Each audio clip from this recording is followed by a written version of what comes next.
بسم اللہ الرحمن الرحیم۔ السلام علیکم ورحمۃ اللہ وبرکاتہ۔ ماں ایک عظیم ہستی ہے۔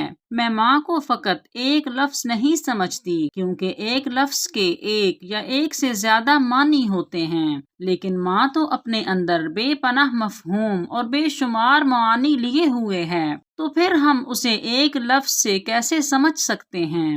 ماں ایک سایہ دار درخت کی مانند ہے۔ ماں سراسر محبت ہے، اس کے پاس محبت کے علاوہ اور کچھ بھی نہیں ہے۔ ماں ایک بہار کا خزانہ ہے، جس کی ماں نہیں اس سے پوچھئے ماں کیا ہوتی ہے۔ جس کے پاس ماں جیسی عظیم ہستی ہو، اس کو چاہیے کہ اسے کبھی نظر انداز نہ کرے، تاکہ اسے پچھتاوا نہ اٹھانا پڑے۔ ایک شخص کی تحریر بیان کر رہی ہوں۔ کہتے ہیں کہ ان کے جاننے والے صاحب تھے، شادی کے بعد وہ کافی دور ہو گئے۔ مجھے یاد نہیں کہ میری ان سے آخری ملاقات کب ہوئی تھی۔ شادی کے بعد میں ان کے گھر گیا۔ ماں گھر کے آخری کمرے میں تنہا رہتی تھی۔ اس کی شادی کے 1 ماہ بعد ہی بیوی نے یہ کمرہ ماں کے حوالے کرتے ہوئے کہا، امی جی آپ یہاں رہیے، تاکہ آپ کی عبادت میں کوئی خلل نہ پڑے۔ بہو کی یہ بات سن کر ماں نے پرنم آنکھوں سے پاس کھڑے بیٹے کی طرف دیکھا، تو وہ بھی کچھ نہ کہہ سکا۔ باپ کے انتقال کے بعد ماں نے اسے بڑی محنت سے پالا تھا۔ جب وہ نوکری پر لگ گیا تو ماں نے بڑے ارمانوں آرزوؤں سے اس کی شادی کی تھی۔ بوڑھی ماں کے چہرے پر زمانے کی گردشوں نے کچھ زیادہ ہی جھریاں پیدا کر دی تھیں۔ بہو کے گھر آنے پر اس کا چہرہ کھل گیا۔ اس کے ماتھے پر پڑی لکیریں کچھ کم نظر آنے لگی تھیں۔ ماں کے چہرے پر مسکراہٹ زیادہ دنوں تک قائم نہ رہ سکی۔ بہو نے کبھی اسے اپنائیت کا احساس نہ دلایا، بلکہ اس کا رویہ ماں کے ساتھ ہمیشہ سخت گیر رہا۔ ماں جو اپنے خاوند کے گزر جانے کے بعد دکھ سہنے کی عادی ہو گئی تھی، یہ غم بھی بڑی ہی خاموشی کے ساتھ اپنے سینے میں اس طرح اتار لیا کہ کسی کو بھی اس کا احساس نہ ہونے دیا۔ اس بڑھیا کی زندگی تو اس وقت ہی ختم ہو گئی تھی جب اس کے شوہر نے اپنا رخ عالم لافانی کی طرف موڑا تھا اور کئی من مٹی کے نیچے دفن ہو گیا۔ افسوس تو اس بات کا تھا کہ بہو نے اس کے دکھوں میں اور اضافہ کر دیا تھا۔ ماں کے کمزور ناتواں سینے سے ایک آہ اس وقت اٹھی جب بہو نے ماں اور بیٹے کے مقدس رشتے کی ڈوروں کو کاٹ کر آہستہ آہستہ اسے ماں سے لا تعلق ہونے پر مجبور کر دیا تھا۔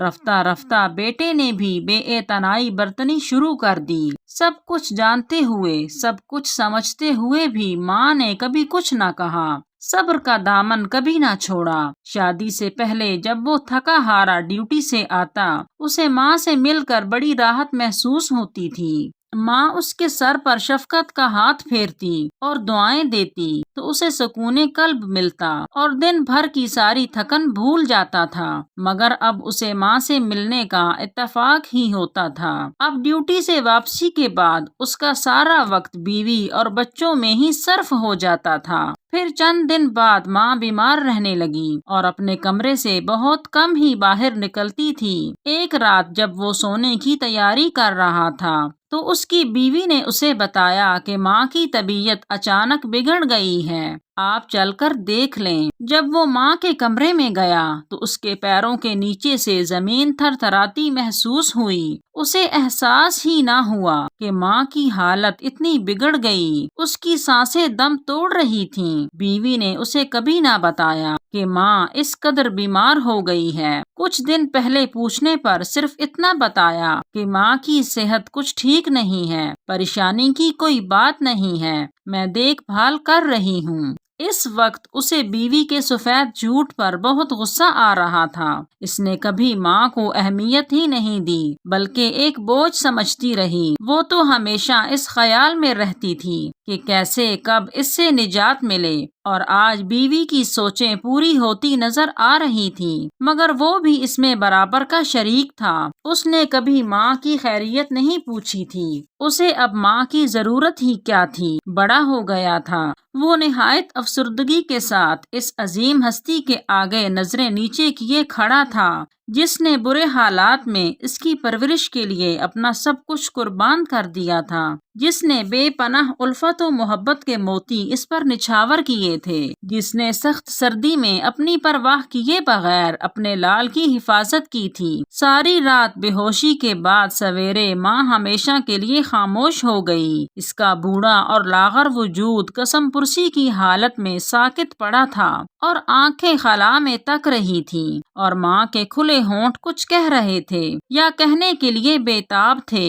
وہ سر جھکائے ماں کے سرہانے بیٹھا، اپنی غلطیوں اور کوتاہیوں کے لیے نہایت نادم تھا۔ میں سب سے یہی کہوں گی کہ ماں کا ادب کرو۔ ماں کے بغیر جنت بہت مشکل ہے۔ ماں باپ کی دعا سے سب ملتا ہے، رزق، دولت، عزت، خوشحالی، جنت، سب کچھ۔ با ادب با مراد، بے ادب بے مراد۔ میں آخر میں سب سے گزارش کروں گی کہ ماں باپ کی عزت کرو، بیوی کو بیوی کا درجہ دو۔ ماں باپ، بہن بھائی اگر دنیا سے چلے جائیں تو وہ نہیں ملتے۔ ایک روایت میں نبی کریم صلی اللہ علیہ وسلم نے ارشاد فرمایا، ماں کا حق ادا کرتے رہو، قسم ہے اللہ کی، اگر تم اپنا گوشت کاٹ کر اسے دے ڈالو جب بھی اس کا چوتھائی حق ادا نہ ہوگا۔ ایک اور حدیث پاک میں ہے، اللہ نے تم پر ماؤں کی نافرمانی اور بدسلوکی کو حرام قرار دیا ہے۔ اس تحریر کا مقصد بیوی یا بہو کو برا بنانا نہیں ہے۔ میری نظروں میں لاتعداد ایسی بہویں ہیں جنہوں نے ساس سسر کو اپنے ماں باپ سے بڑھ کر عزت دی اور خدمت کر کے ڈھیروں دعائیں لیں، اور آج وہ انتہائی سکھ کے ساتھ اپنی زندگی بسر کر رہی ہیں۔ اور بیٹوں کو بھی چاہیے کہ اپنی ماں کا خود بھی خیال رکھیں، اپنا فرض بھی بیوی پر نہ ڈال دیں۔